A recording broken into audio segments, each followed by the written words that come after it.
क्योंकि बहू झूठ नहीं बोलती। सुधा और राकेश के 3 बेटे थे। शादी के बाद तीनों माँ बाप से दूर रहते और सिर्फ त्योहारों में आते।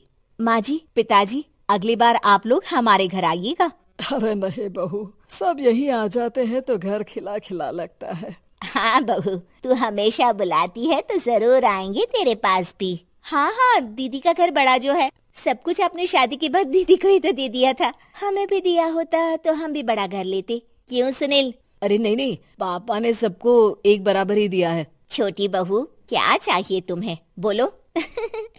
वो आपके सोने की चेन वाली घड़ी है ना, वो अगर आप मुझे, तभी वहाँ मजली बहू भी आ जाती है। और मुझे ना आपका मंगलसूत्र कितना लंबा, सुंदर और भारी भी है। अरे हाँ हाँ, तुम दोनों को ही दूंगी बहू, चिंता ना करो। चलो अब खाना लगाओ, खाना खाया जाए। सभी मिलकर खाना खाते हैं कि पड़ोसन आ जाती है। अरे सुधा बहन, थोड़ी चीनी तो देना, घर में शक्कर नहीं है और मेहमान सर पर बैठे हैं। अरे छोटी बहू, चाची को शक्कर तो दे दो। अरे मजली दीदी, आप दे दीजिए ना, मैं यहाँ कम आती हूँ तो मुझे पता ही नहीं है कि सासू माँ सारी चीजें कहाँ रखती है। और तुम, मैं कौन सा यहाँ रोज शक्कर फाँकने के लिए आती हूँ, मुझे भी नहीं है पता। तभी बड़ी बहू हाथ में चीनी की कटोरी लेकर आती है। चाची, शक्कर आप लोगों का बड़ा सहारा है माँ जी और पिताजी को, वरना हम लोग तो यहाँ रहते ही नहीं। आप जैसे पड़ोसी हैं तो हम निश्चिंत है। और जीती रहे बहू, अब तो ये घर पड़ोस कम परिवार ज्यादा लगता है। सुधा अपनी बड़ी बहू को देखकर बहुत खुश रहा करती थी। वो उससे अक्सर घंटों बात भी किया करती, लेकिन दोनों दूसरी बहुओं का भी वो समझती थी कि शायद छोटी है, वक्त आने पर संभल जाएंगी। समय आ जाता है जब सभी को वापस जाना होता है। माँ जी, हम लोगों की फ्लाइट पहले है, हमें इजाजत दे। वो सास के गले लगकर चली जाती है। थोड़ी देर बाद छोटी बहू कहती है, माँ जी, मैं ना ये सोफे के कवर और चादरें ले जा रही हूँ, यहाँ तो ऐसी ही पड़ी रहेंगी। हाँ हाँ बहू, ले जा, और कुछ चाहिए तो बोल। और तो चाहिए बहुत कुछ, पर चलिए कोई बात नहीं, अगली बार ले जाऊंगी मैं। ऐसे ही मंजली बहू भी घर का बहुत सारा सामान ले जाती है। सभी के जाने के बाद सुधा राकेश से कहती है, घर कितना सूना लग रहा है ना। हाँ, और खाली भी। तुम्हारी दोनों बहुएं सब बटोर गई। अरे ठीक है ना, हम दोनों ही तो हैं, कितना सामान लगेगा, फिर उन लोगों की नई गृहस्थी, इतना मत सोचा करे। समय बीतता है। ऐसे ही हर साल त्योहारों में सुधा और राकेश के बच्चों की बहू आते और जाते वक्त ढेर सारा सामान पैक कर कर ले जाती। लेकिन कुछ ही सालों में सुधा का देहांत हो जाता है।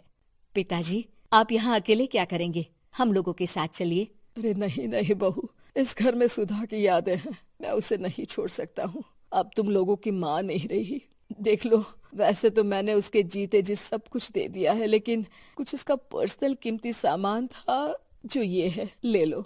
सामान में होती है एक घड़ी और एक मंगलसूत्र। माँ जी ने कहा था कि वो ये घड़ी मुझे देंगी। हाँ हाँ, पिताजी, माँ ने सबके सामने ये घड़ी सरिता को देने के लिए कहा था। उठा लो सरिता माँ की घड़ी। अब क्या था, छोटी बहू फट से घड़ी उठा लेती है। और पिताजी, ये मंगलसूत्र तो माँ ने मुझे ही देने को कहा था, याद है ना? वो सभी की ओर इशारा करती है।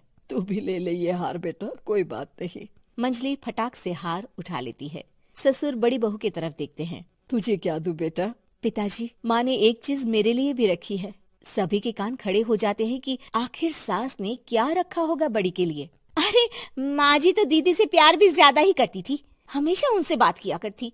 जरूर कोई बड़ी और अपनी प्रिय चीज दी होगी दीदी को। और देख लेते हैं ना, वरना तो हम भी बराबर का बंटवारा करेंगे। हाँ हाँ, कर लेना बंटवारा। लेकिन बड़ी बहू, बताओ तो, सुधा ने क्या रखा है तुम्हारे लिए?